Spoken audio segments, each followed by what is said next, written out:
All right, so as we take a look here at question number 23, we're in a new section now, and the directions here are to express the radical in simplified form. So they've given us the cube root of 54.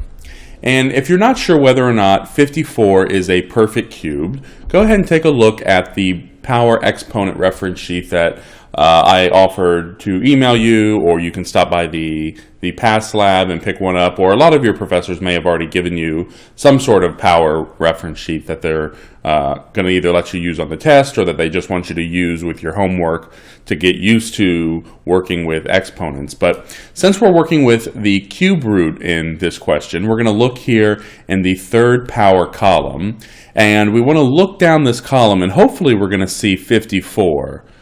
And we don't. So 54 we know is not a perfect cube. So in order to simplify this and express it in simplified form, we're going to break this single radical down into good stuff and bad stuff, or sometimes good stuff garbage, depending on which professor you have. I've heard it both ways. And all that means is that what we're going to do is we're trying to find inside this 54, we're trying to find a perfect cube that we can multiply by some other number to arrive at 54. All right, so let's go ahead and again, let's go back to our third power column because we're still working with cube roots, cube indexes. And if we look down this list, we're looking for the largest number in this third power list that we can multiply by some other number to get to 54. Well, if we're trying to get to 54, we know that the number we're looking for in this column is going to be smaller than 54. So right away, we can start at, well, not 64, because that's bigger than what we're looking for. How about 27? Can we multiply the number 27 by some other number to get to 54?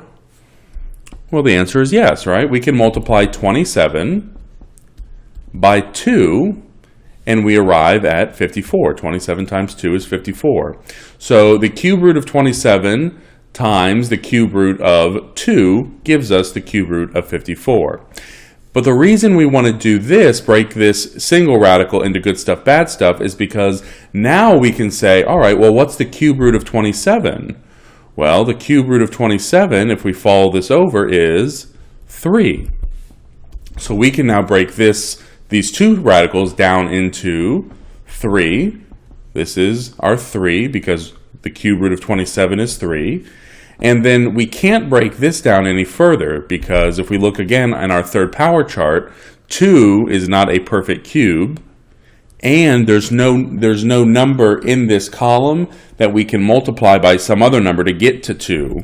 And so when you break down a single radical into good stuff, bad stuff, your bad stuff is always going to remain. You're not going to be able to take and get rid of your radical and simplify it. So here our good stuff will always come out of the radical, and then we're going to rewrite our bad stuff, and now we have our answer. So 3 times the cube root of 2 is the simplified form of